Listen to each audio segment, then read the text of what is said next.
Bangalore. Who is there, please? Yes, I'm here, sir. Sir Jaral is here, sir. Yeah, I'm at yeah. my office. Okay, Samita, yeah.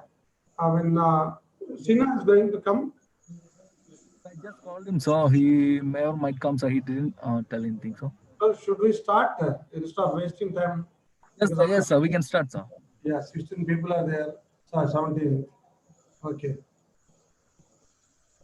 So, dear friends, today we, on behalf of Anbai APM Telangana, have the pleasure of introducing Dr. Arun Mukka, an endocrinologist, and of with the 12 years standing. He is going to, uh, he's, he did his MD from Usmania and then DM from Tirupati, and then his special interest and expertise is in diabetes, thyroid disorders, obesity, osteoporosis, and pituitary disorders. He's got a membership in Association of Physicians of India, Endocrine Society of India, Indian Thyroid Society, Indian Society of Pediatric and Adolescent Endocrinology. And he is going to speak on the thyroid, hypothyroid subclinical. Yeah. Am I right, Arun? Hello? Sir, Are you able to hear? Yes, sir.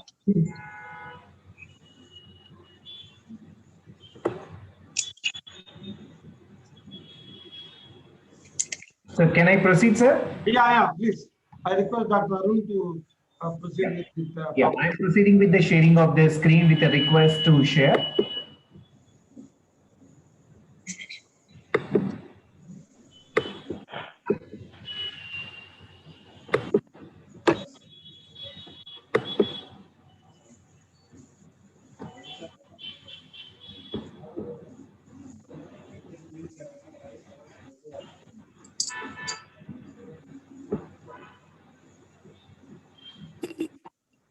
Good afternoon, everyone. I hope I am audible. If there is any disturbances in the audio, please let me as the talk goes on. A warm welcome you all for today's session on subclinical hypothyroidism. This indeed is a very commonly encountered clinical problem which we see in on a day-to-day practice. Let's delve into this clinical scenarios. Now, what do we mean by the subclinical hypothyroidism? Subclinical hypothyroidism means the patient has a normal levels of T3 and T4. For that fact, the serum free levels of T3 and T4 after repeated measurements. But his TSH is on the higher side.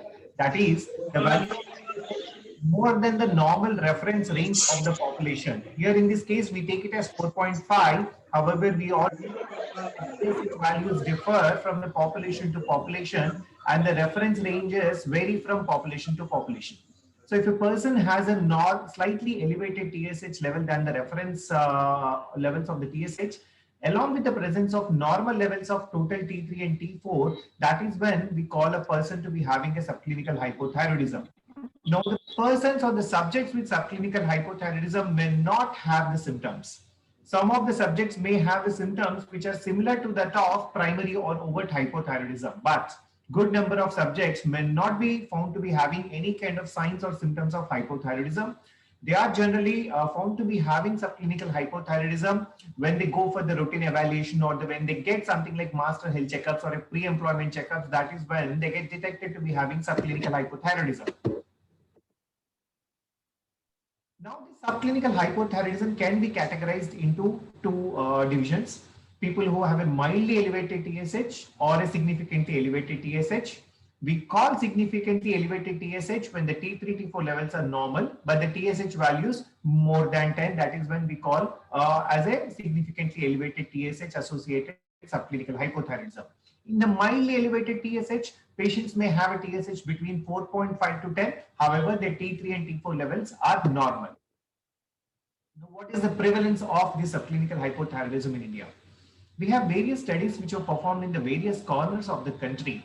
However, the prevalence of the subclinical hypothyroidism was really varied.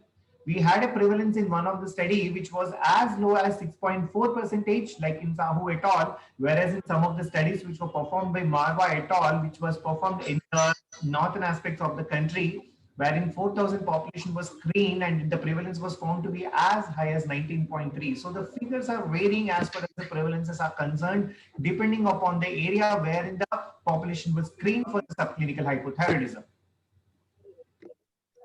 Now, why is this happening? Why is that the TSH is elevated? We all expect that when the T4 and T3 levels are below the normal range or when they're decreasing, that is when we expect the TSH to be on the higher side.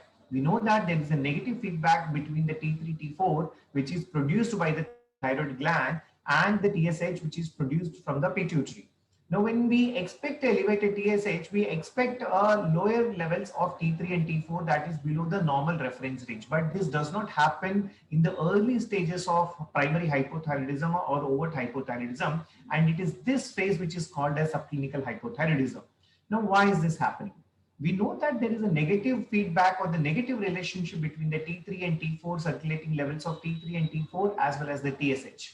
But what is lesser known fact is that there is a reverse logarithmic relationship between the T3, T4 as well as the TSH. That is, for a slight fall in the levels of the T4 or T3, more so the T4, there can be significantly elevated levels of the TSH. That is because of the negative reverse logarithmic relationship between the T4, circulating T4 and the TSH. And that is the reason why we start noticing that the TSH goes up slightly over the normal range, above the reference range, even when the T3 and T4 levels are within the normal range. However, after a certain phase, when the T3, T4 levels fall further low, that is when they fall below the normal reference range, that is when the TSH proportionately or disproportionately increases over and above the normal reference range. So this state wherein the T3, T4 are in the normal range, whereas the TSH is in the above the target range or the more than the normal range, this phase is called as subclinical hypothyroidism. Over a period of time, as the subclinical hypothyroidism progresses or evolves, what happens? The total T3, T4 levels come down and TSH levels go up significantly. That is when we call the person to be having an overt or a primary hypothyroidism. This is what we have just discussed. Now, before we diagnose a patient to be having a subclinical hypothyroidism, we have to keep in mind certain conditions which look like the reports of which look like a subclinical hypothyroidism. So we need to really rule out certain conditions before the label a patient to be having subclinical hypothyroidism. What are those? There are certain conditions where there can be a slight elevation in the thyrotropin, that is the TSH levels, which may not be seen in case of subclinical hypothyroidism. What are those conditions which are mimicking the subclinical hypothyroidism? There are conditions which can cause a transient increase in the levels of the TSH with a normal free T4 levels. This happens especially more often seen in cases of patients who are recovering from a severe illness. Like a patient gets admitted to the ICUs because of the significant illness, whatsoever could be the cause of the illness. At that time, what happens? Because of the sickness, because of the circulating catecholamines or the inotropes which are given to the patients like dopamine or dobutamine, there can be initial suppression of the T3 and T4 levels. At the same time, if the illness progresses to a severe level, there can be a suppression of the TSH levels. However, during the convalescence phase, when the patient is recovering from the acute illness, the reverse happens. What happens? The T3, T4 level starts getting normalized, but there can be a slight or a rebound increase in the TSH levels. That is the reason why we should not be diagnosing a patient to be having subclinical hypothyroidism when we see a normal T3, T4 levels in a subject who is in a convalescence phase from a severe illness, when we see an elevated TSH in them. In such cases, we have to repeat the thyroid profile about 8 to 12 weeks after the initial detection of these parameters. That is the reason why we doubly confirm, we cross-check the values of T3, T4, TSH when we find the reports are compatible with the subclinical hypothyroidism. No single reading of lab report of thyroid profile should prompt us to diagnose a patient to be having subclinical hypothyroidism. Now, another condition which causes this type of report is the recovery phase of various types of thyroiditis. We know that there can be a silent thyroiditis or the subacute thyroiditis, which could be a consequence of a viral infection, which could simply be because of any upper respiratory tract infection. Again, what happens in cases of thyroiditis? Because of the significant inflammation of the gland, there can be outpouring or the downpouring of the complete T3, T4 results which are there in the gland because of the destruction of the follicles of the thyroid gland. As a consequence of a viral infection, the T3 and T4 levels go significantly high. Generally, thyroid has the ability to store about 50 days of T3 and T4. Now, when the 50 days storage stock of the thyroid hormones gets poured into the blood, the T3 and T4 levels can go significantly high. Now, what happens because of this? Because of elevated levels of the T3, T4, there could be a negative suppression. Because of a negative feedback, there could be suppression of the TSH levels. Now in the recovery phase of thyroiditis, let's say 4 to 6 weeks after the onset of the thyroiditis, what happens? There is a repair of the thyroid gland which is going on because of long half-life of the T3 and T4. Slowly the T3, T4 levels come down to a normal range. And that is when the thyroid glands get into a recovery mode and slowly they go into a phase called as hypothyroid phase. The initial 6 to 8 weeks after the onset of thyroiditis is called as hyperthyroid phase or the thyrotoxic phase. And after that, when the thyroid gland recovers, there can be a transient period of elevated TSH in them. And this is the same state which can again confuse us with the subclinical hypothyroidism. So this is one of the mimic of subclinical hypothyroidism, which we need to keep it in mind. Coming to certain medications like usages of amiodarone, which we see for any cardiac arrhythmias in our ICCU, lithium, more so for the people who have any mood or mood disorders. What happens in those set of people? There can be suppression in the release of the thyroid hormones into the blood, because of which there can be a transient increase in the levels of the TSH. So our diagnosis of subclinical hypothyroidism should not be made in any subject who is already on amiodarone or lithium.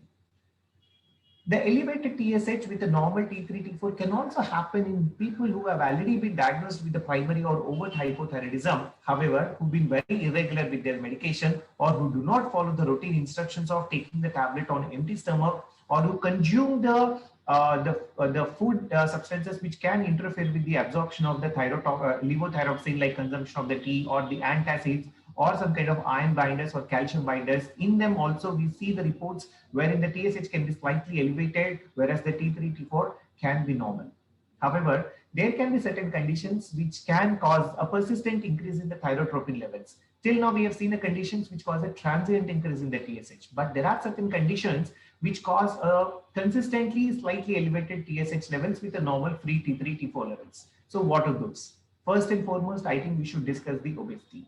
Now, many people come with the reports of subclinical hypothyroidism where there is an elevation of the TSH, though it is a minor level. They bring the report and they attribute that obesity could be because of the thyroid hormone. But again, we need to keep in mind that obese people by themselves can have an elevated TSH as a normal physiological adaptation. So what happens why this happens? This is because of the leptin resistance, and increase the levels of circulating leptin can stimulate the production of TRH, which is produced from the thyroid hypothalamus. Now, this causes elevated production of the TSH, which mimics a picture similar to that of subclinical hypothyroidism.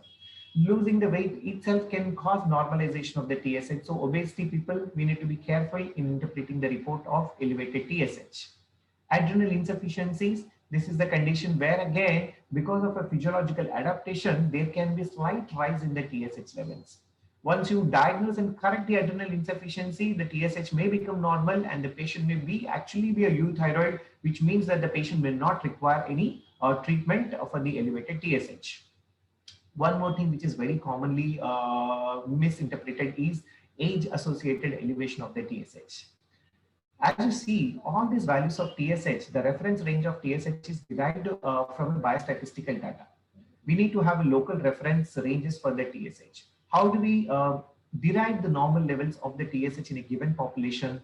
When you take the samples and collect the TSH levels of the population, you try to plot in which the levels of the TSH will be plotted from the lowest to the highest levels. And you take two standard deviations from the midpoint, that is minus 2.5 to 97.5 from the midpoint of that obtained TSH level. So this covers the 95% of the population. But if you see the normal reference range, as the age increases, there can be widening in the levels of this biostatistical reference range. That is, elderly patients, they may have a normal TSH levels maybe on the higher side. So if you see a 80-year-old or a 70-year-old who comes with a slightly elevated TSH, that is again because of the physiological adaptation in the elderly people. And in them, we should not interpret the elderly patient to be having any subclinical hypothyroidism and start treating them. Sometimes assay interference can also cause. However, these problems are not often encountered in the current scenario when we are using the chemiluminescence assay. In the past, when the radioimmunoassay was used often to perform the thyroid assays, the interference of the heterophilic antibodies, especially those kits which are derived from the animal studies, were shown to be having an erratic value of T3, T4, and TSH. So we should always keep in mind if there is any assay interference, especially if you're doing the radioimmunoassay. So these are all certain conditions which can mimic subclinical hypothyroidism, but the patient does not actually have the subclinical hypothyroidism and does not warrant a treatment. So we need to rule out all these conditions before we label a patient to be having a subclinical hypothyroidism. Now, what could be the natural events or what could be the consequences of a subclinical hypothyroidism? First and foremost, we know that it can lead to a progression of the subclinical hypothyroidism, can cause a development of an overt or a primary hypothyroidism. It depends upon the positivity of the antibodies, especially the TPO antibodies. In the presence of TPO antibodies, the chances of a patient of subclinical hypothyroidism getting converted to primary hypothyroidism is about 4%. However, in the presence of TPO antibody negative status, the chances of subclinical hypothyroidism getting progressed to a primary or overt hypothyroidism comes down to as low as 2.5%. And that is exactly the reason why we measure the anti-TPO antibodies in the subjects with subclinical hypothyroidism. And any subject with subclinical hypothyroidism with a TPO antibody positivity rate, that is the reason why we need to treat them. And subjects with TPO negativity, we need to observe them. We may not need to start the medication in them right away. There can be symptoms of hypothyroidism even in the patients of subclinical hypothyroidism. Some of the subtle features like tiredness, lethargy, fatigue, inability to carry out day-to-day activities, the decreased cognition, forgetfulness can also be encountered in the subjects with subclinical hypothyroidism. But what's more worrisome and a stronger indication to look deep into the subclinical hypothyroidism is the concern for the increased cardiovascular risk in these patients. It has been clearly proven that the subjects with the subclinical hypothyroidism are known to be displaying elevation in the total cholesterol levels, more so the LDL levels. Because of atherosclerosis progressing, they can have an increased carotid wall intima media thickness and decreased cardiac function. And any worsening of the atherosclerosis or the systemic vascular inflammation or the endothelial inflammation, we know that it can progress and cause macrovascular complications, including the cardiovascular diseases in the subject with subclinical hypothyroidism. And that is the reason why they are more prone for the coronary artery disease as well as the congestive heart failure.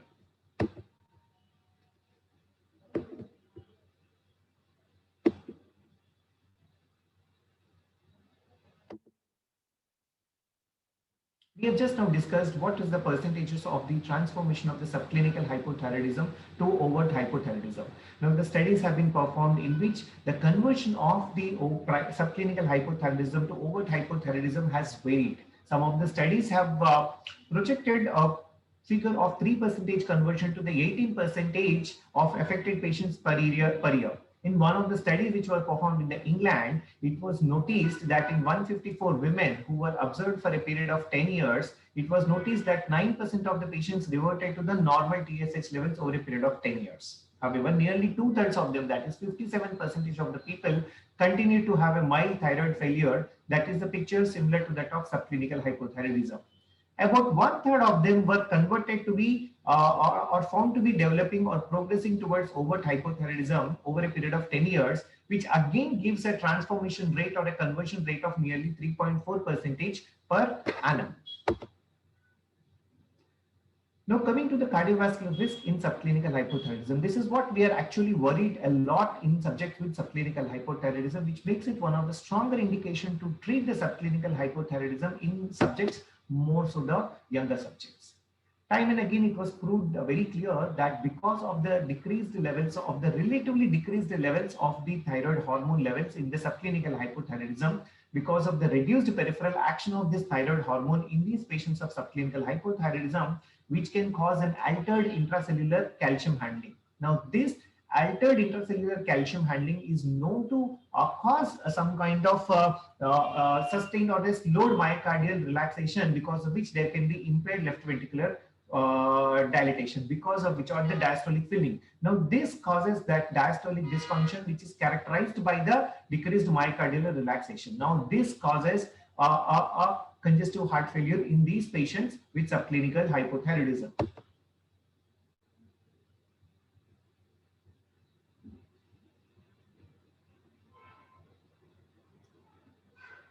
Now, this is another study which has been clearly proven that in the subjects with subclinical hypothyroidism, there is adverse prognosis in patients with the heart failure. When a prospective observational studies of 1,000 around 1,100 patients with the decompensated heart failure patients were observed, it was very clear that the subjects with subclinical hypothyroidism, the total cardiac event rate or the all-cause mortality rate was more in subjects with subclinical hypothyroidism, which again reinforces the fact that the subclinical hypothyroidism is associated with increased cardiovascular death.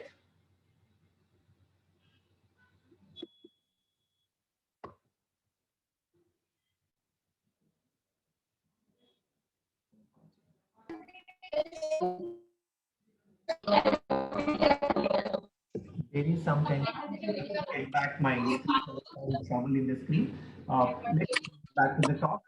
Coming to the subclinical hypothyroidism and the risk of coronary heart disease and mortality.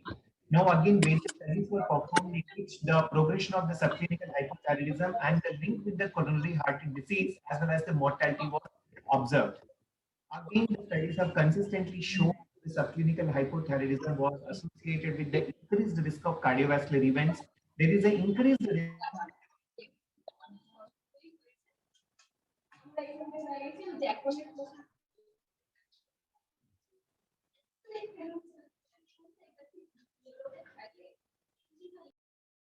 death in the presence of subclinical hypothyroidism.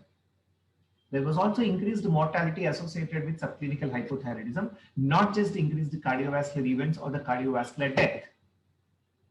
Now, this is one of the interesting study in which about 4,700 patients were recruited and they were followed up for nearly 100 months.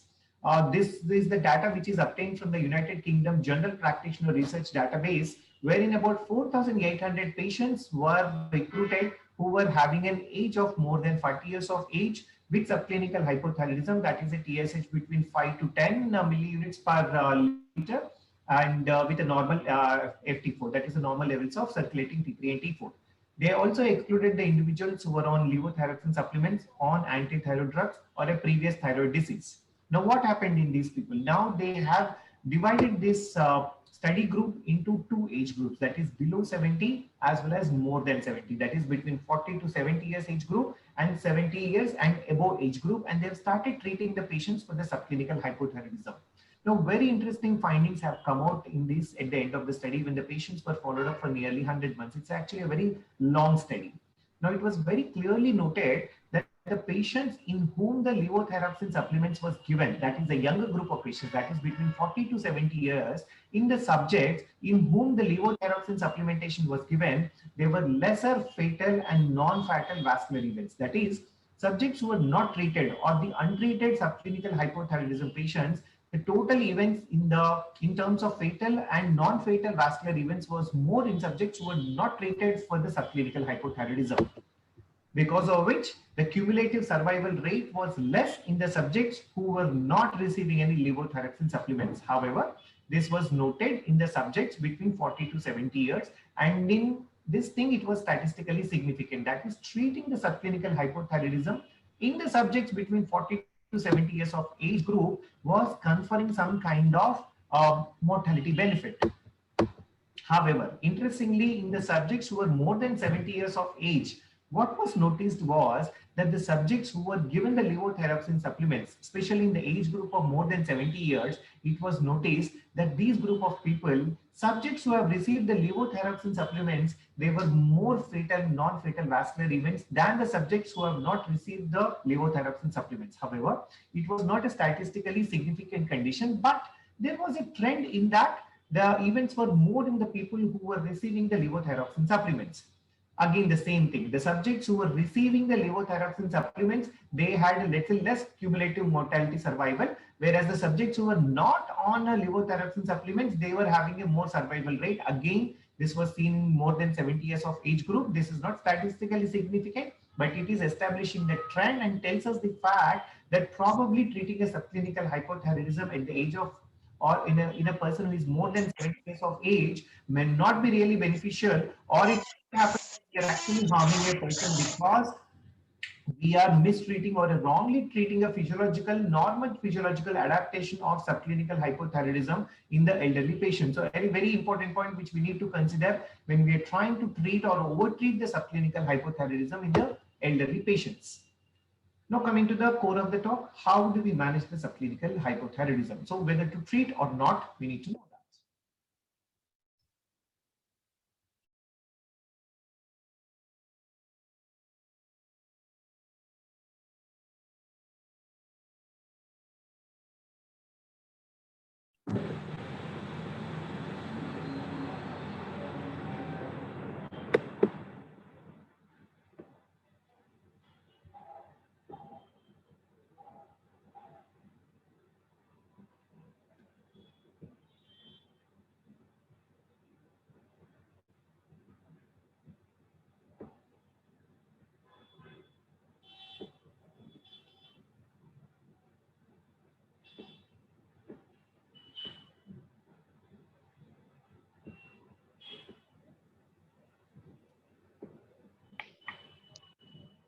I hope I am audible. I am not able to. Yes, there is, sir. Okay, fine. So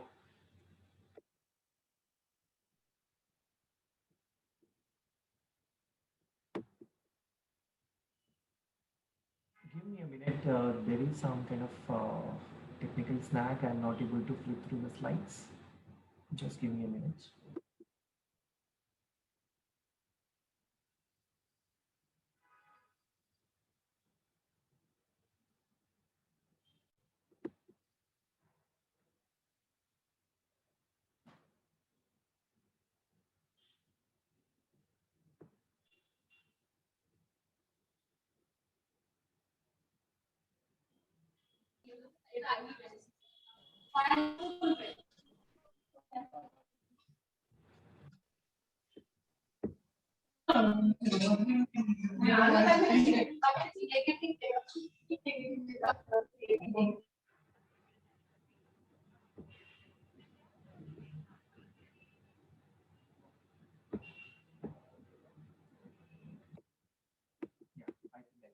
So now coming to the most important aspect of the subclinical hypothyroidism talk regarding the management of the subclinical hypothyroidism. Now, how do we treat the subclinical hypothyroidism? Now, in any subject with more than 10 micro international units per liter, now, in any subject with more than 10 micro international units per liter, 10 units of TSH, it is now very clear that these patients of subclinical hypothyroidism are at a risk of increased atherosclerosis and increased cardiovascular death. And it is very clear that in these set of patients, we need to treat whether the patient is symptomatic or not. The confusion is when the patients are presenting with the levels of TSH lower than 10, what normal T3 and T4. Now it is here we have to take a decision whether the patient needs to be treated or not. Now treating this group of patients depends upon so many factors. Now what are those factors? The first and foremost thing, goiter. Does the patient have any thyroid swelling or there is any thyromegaly? We know that the TSH is a tropic factor which causes the growth of the thyroid gland. Now, if the patient is having a goitrous presentation, or if there are any nodules in case of thyroid and the patient has a subclinical hypothyroidism, since the elevation of the TSH, which actually is a tropic factor for the further growth of the thyroid, which can worsen the thyroid, which can worsen the nodules, these are the patients who need to be treated with the levothyroxine supplements. The second is antibody positivity. We know that in subjects with subclinical hypothyroidism, with the antibody positivity, the chances of the subclinical hypothyroidism getting converted to the overt hypothyroidism is on the higher side, and hence the reason why we need to treat the patients with antibody positivity. However, subjects with antibody negativity, we have other indications to look into before we start the treatment in these patients. If the patient has got a persistently elevated or the TSH levels are rising or there is a upgoing trend in the TSH levels, you may consider treating the patients with subclinical hypothyroidism, provided there are some symptoms in these patients which are seen in the patients with this overt hypothyroidism. Now, if the patients do not improve with their symptomatology when you have started these set of patients with levothyroxine supplementations, the symptoms could not be because of the subclinical hypothyroidism, and you can contemplate of stopping the medication. So therapeutic trial for the presence of the clinical symptoms in these patients can be done.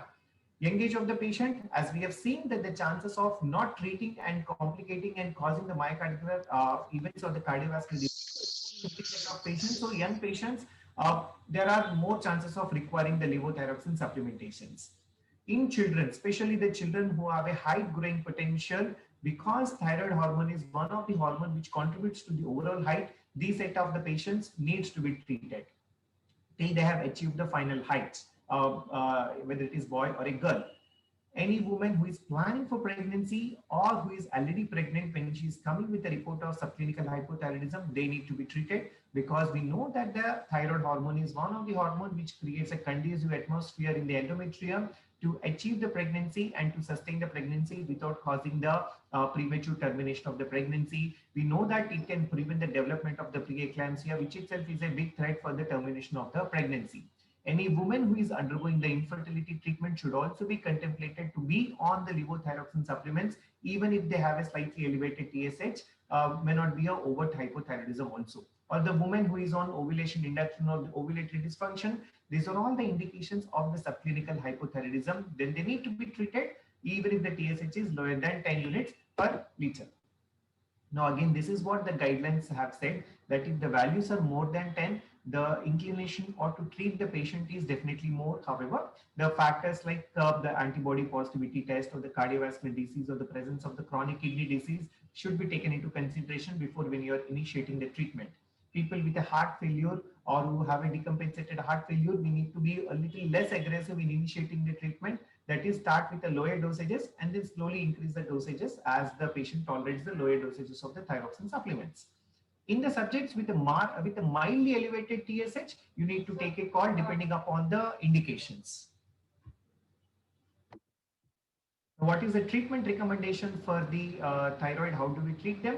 We know that we give the oral levothyroxine to these patients on a daily basis. We tell the patients to be taking these drugs on a daily basis on an empty stomach, 30 to 60 minutes before consuming any food, including the beverages like tea, coffee, or the green tea, which is consumed in these days. Now, how do we start the dosages? In the patients without cardiac disease, you can be a little more aggressive. You can start with the levothyroxine dosages between 1 to 1.5 microgram per kg per day and start uptitrating it over a period of 6 to 8 weeks after the initiation of the dosages. However, caution needs to be executed in the subjects with a previous cardiac disease, especially the elderly, in which we start a little lower dosages. You can start at dosages as low as 12.5 max or the 25 micrograms on a daily basis and start doing the up titration over 4 to 6 weeks after the patient tolerates the initial low dosages. Now, when do you check after you start the treatment? The repeat TSH estimation should be done 2 months after the initiation of the drug, and the dosages adjustment should be done accordingly. Now, once you have started treating the patient, what should be your target TSH reference range? Now, again, you need to be careful when you're going for a target reference range in these patients. The aim to keep the TSH in most of the stable young adults is the first half of the reference range. If the reference range is something like 0.5 to 4.5 for the given population, in a young adult, the target range of the TSH in which you should keep the TSH is between 0.5 to 2.5. That should be our target rather than the second half. Especially the people who are planning for the pregnancy or the pregnant women, you need to see to that they're in the first half of the target range. Whereas in the elderly people, don't be very aggressive. You need to be a little more individualized. You need to be starting the dose very gradually and monitor very closely. You can keep in the elderly people, you can try to keep the TSH in the second half of the normal range, like especially the people who are more than 70 to 75 years age, you can keep them a value between 3 to 5, something like that, which is in the second half of the target range. Now, how do you treat or follow up a patient who is not deemed appropriate for initiating the levotherapy? If thyroid function is normalized following an initially abnormal serum TSH results, then no further testing is required in those who are asymptomatic, who have negative thyroid autoantibodies, or do not have a goiter. If they do not have these antibodies or a goiter and they have become normalized, let's say after the 6 to 8 weeks after the initial report, we really don't need to do any follow-up testing. However, people who can have a mildly elevated, sustainably elevated TSH, we need to repeat the thyroid profile every 6 months for, let's say, for the 1 to 2 years, and then yearly thereafter. However, the follow-up of the treatment patients who are already started on the levothyroxine supplements with subclinical hypothyroidism, they need to be monitored at least once in 6 months in the initial phases, and once they are stable, we can tell the patients to come back after a year or so. Thank you all for your patient listening. I think we can take up any questions if there are any about subclinical hypothyroidism. Thank you, Dr. Arun, for your excellent, very informative session, especially for the students who are appearing for the examination. And I invite some questions or doubts to be in the student's point of view. You can type the questions also, I think, in the chat box if you have any. The opportunity, we are here to listen. They can directly ask, no problem. Much.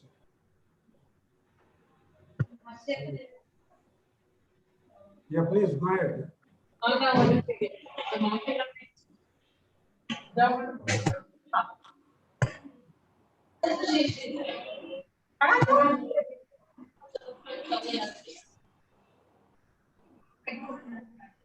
Enable to get, please.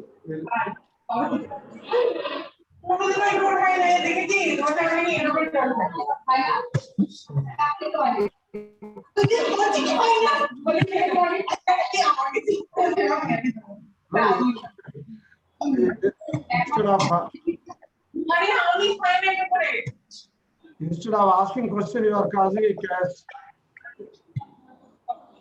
I think we have a question in the chat box. There is a question from Dr. Payal who asked that, can you elaborate on the treatment of thyroid in the pregnancy? Likewise, what dose to start and when to monitor? Now, again, going by the guidelines, we know that a pregnant woman or a woman who is planning for pregnancy, if she comes with a TSH of more than 10, it is a straightforward indication to treat even otherwise. Now, if the TSH values are between 4 to 10, that is when you have to do the antibodies in these patients. Now, any value of TSH more than 4 with antibody positivity or antibody negativity, these are the women who need to be treated irrespective of the presence of the antibodies or not. In the pregnancy, the target range of the TSH is below 2.5.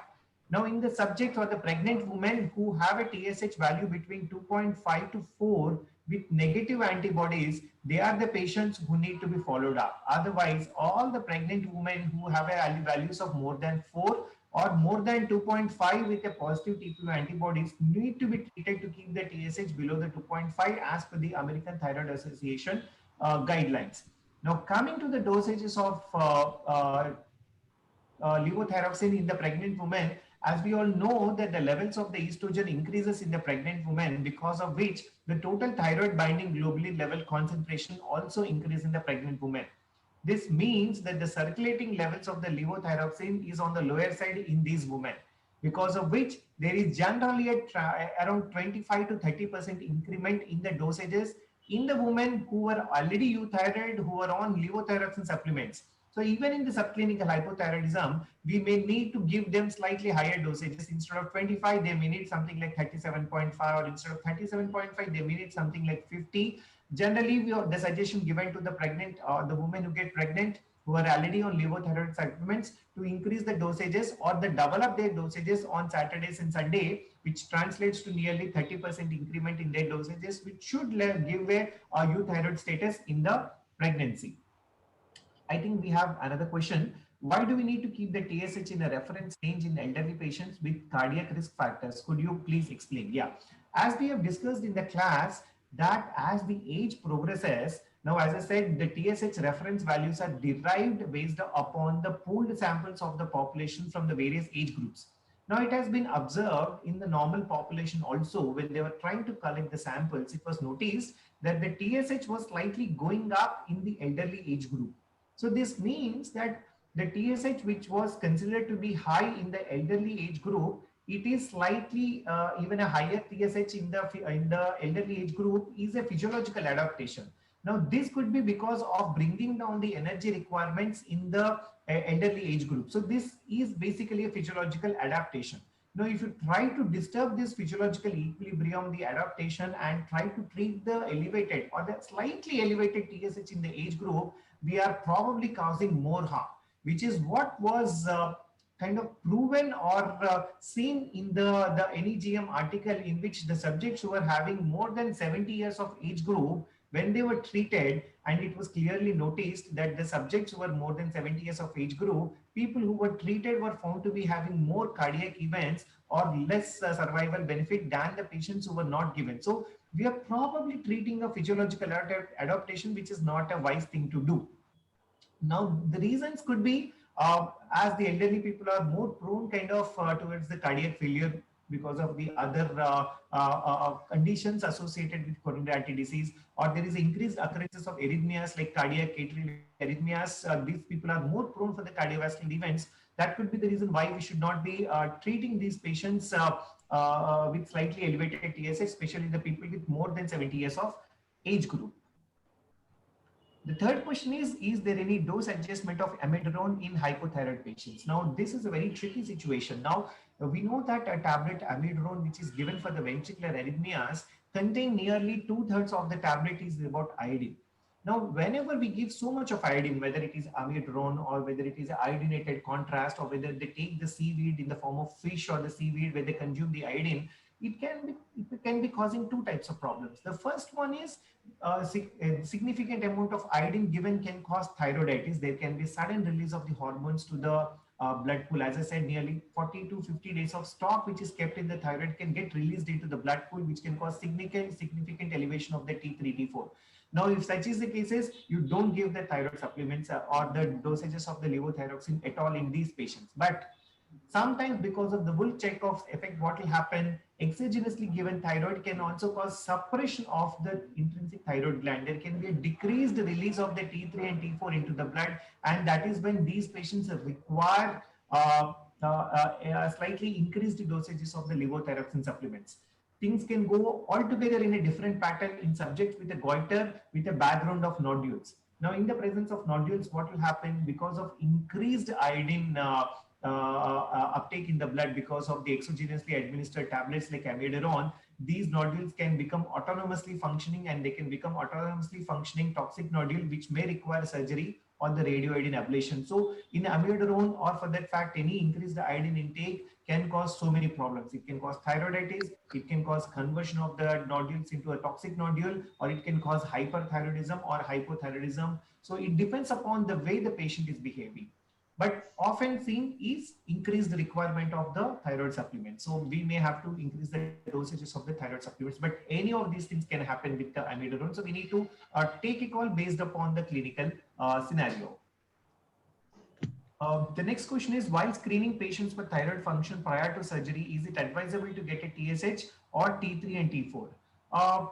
If the prior clinical status of the patient is not known, it is always advisable to get a complete profile of T3, T4 and TSH. This is just to avoid missing cases of a central hypothyroidism. If the patient has got some kind of pituitary issue or the pituitary adenoma or a follow-up case of a Sheehan's, there is a small possibility that the T3 and T4 may be low for the levels of the given levels of TSH. So in order not to miss a patient of central hypothyroidism, it is always worthwhile going for a complete profile, especially if the background of the patient is not known. However, If the patient is an old patient of yours and you very well know that the patient's T3, T4 levels in the past, you can simply do the TSH to do the follow-up monitoring, or you can ask for a simple TSH before going for the surgery as a perioperative workup. But if you're seeing for the first time, it's always advisable to go for the complete profile.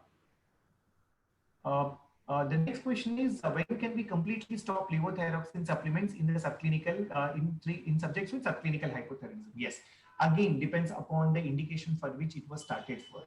In a subject with TPO antibody positivity, it means that they need to be on treatment for lifetime. In a subject who have a nodule or a goiter in the thyroid, which can worsen in the absence of the levothyroxine supplements, they may need to be treated for the long time. However, you have started for conditions like pregnancy, you can contemplate upon stopping the levothyroxine supplements if the subject is TPO antibody negative, and after the delivery, we can stop the levothyroxine supplements in these patients. Now, if you started the levothyroxine supplements for a child who is having a height growing potential, you can monitor the height, and if there is no increment in the height over a period of 6 months to 12 months, it generally happens 2 years after the menarche in the girls, which can happen around 16 to 18 years in the boys. And if you notice that over a period of 6 to 12 months, there is no change in the increase in the height, that is when we know that the child has achieved the maximal height. And if the subclinical hypothyroidism treatment was started for that reason, you can contemplate upon stopping the medication. So it depends upon the indication for which it was started for.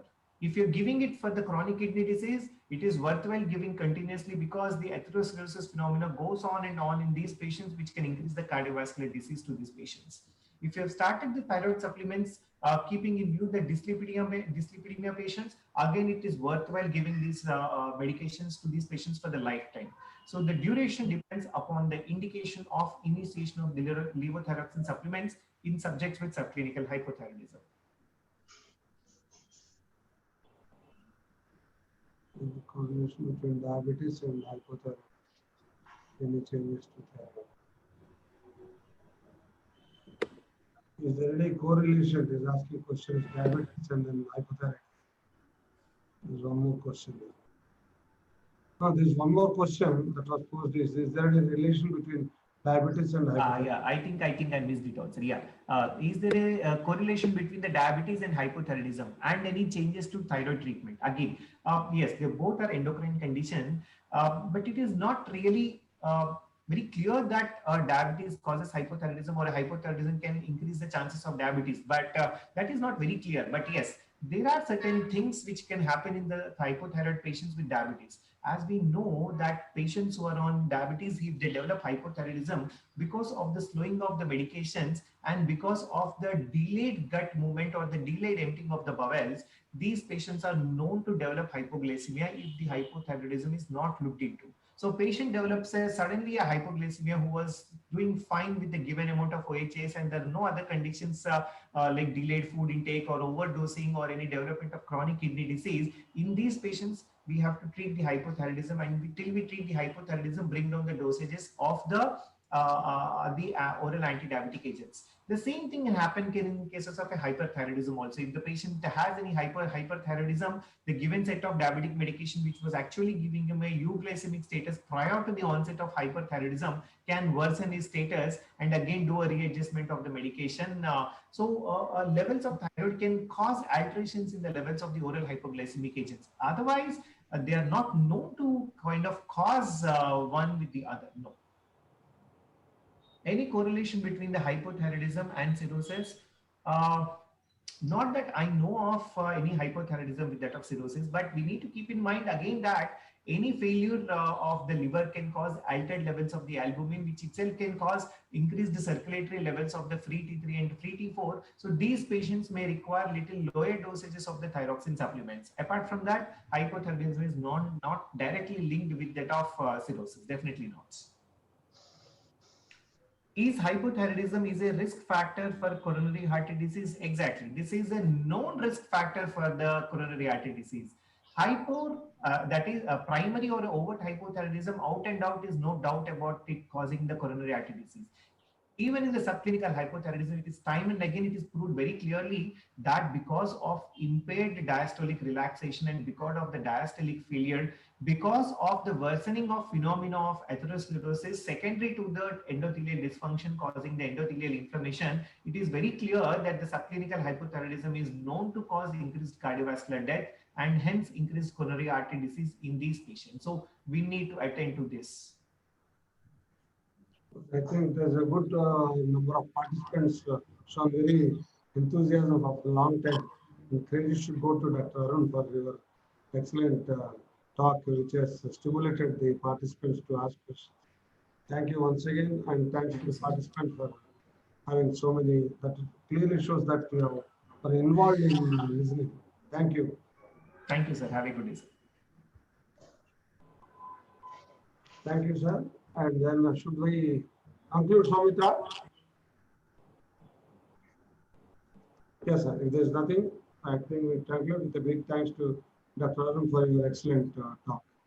Thank you. Thank you. Good day, sir.